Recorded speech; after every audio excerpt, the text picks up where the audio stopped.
বাংলাদেশ থাকবে না, বাংলাদেশ উগ্রবাদী, এভাবেই নেহাত বলে যাচ্ছে ভারতীয় গণমাধ্যম। তবে কি বাংলাদেশকে কৌশলে ভয় দেখাচ্ছে ভারত? বাংলাদেশ থাকবে না বাংলাদেশ। তাদের এসব প্রোপাগান্ডায় রীতিমতো বাংলাদেশের গণমানুষের কাছে খ্যাতি পেয়েছে মলম বিক্রেতা ও হকার নামেও। বাংলাদেশ কি তোর একা? বাংলাদেশের ছাত্র জনতার অভ্যুত্থানে আওয়ামী লীগ সরকারের পতনের পর থেকেই প্রতিবেশী ভারতের সঙ্গে দ্বিপাক্ষিক সম্পর্কের উত্তেজনা শুরু হয়েছে।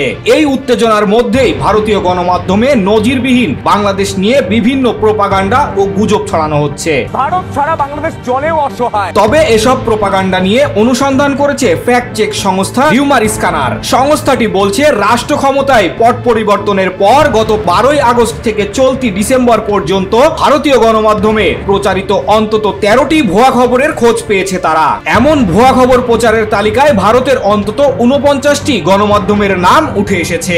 এর মধ্যে রিপাবলিক বাংলা সর্বাধিক 5টি গুজব প্রচার করেছে।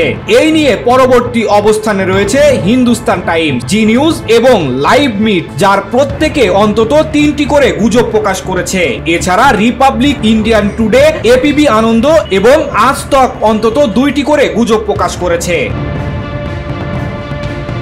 হিউমার স্ক্যানার বলছে, এসব গুজবের মধ্যে ছিল শেখ হাসিনা পদত্যাগের পর তার নামে ভুয়া খোলা চিঠি, মুসলিম ব্যক্তির নিখোঁজ পুত্রের সন্ধানে মানববন্ধন করার ভিডিওকে হিন্দু ব্যক্তির দাবিতে প্রচার, ডক্টর মোহাম্মদ ইউনূস আইসিইউতে ভর্তি হওয়ার ভুয়া খবর, বাংলাদেশে নিষিদ্ধ জঙ্গলি সংগঠনগুলোর ওপর নিষেধাজ্ঞা তুলে নেওয়ার ভিত্তিহীন দাবি, ট্যাম্পের বিজয়ের পর ডক্টর মোহাম্মদ ইউনূস ফ্রান্সে পালিয়ে যাওয়ার ভুয়া দাবি, পাকিস্তানি জাহাজের মাধ্যমে অস্ত্র আনার মিথ্যা দাবি, নিহত আইনজীবী সাইফুল ইসলামকে চিন্ময় কৃষ্ণের আইনজীবী হিসেবে প্রচার, বাংলাদেশে ভারতীয় চ্যানেল বন্ধ হওয়ার গুজব, বাংলাদেশে মুসলিমদের হামলায় হিন্দু মন্দিরে প্রতিমা ভাঙচুরের দাবি, ভারতের প্রতিমা বিসর্জনের ভিডিও প্রচার, শ্যামলী পরিবহনের বাসে হামলার মিথ্যা তথ্য, চিন্ময় কৃষ্ণের আইনজীবীর ওপর হামলার ভুয়া দাবি এবং বাংলাদেশে জঙ্গলি হামলা হতে পারে জানিয়ে যুক্তরাজ্য ভ্রমণ সতর্কতা জারির বিভ্রান্তকর খবর।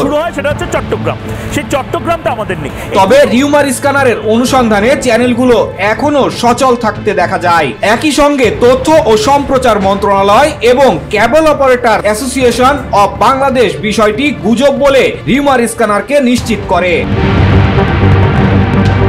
একইভাবে বাংলাদেশকে নিয়ে ভারতীয় গণমাধ্যমের প্রচারণা বিভ্রান্তিকর বলে মনে করেন বিশ্লেষকরা।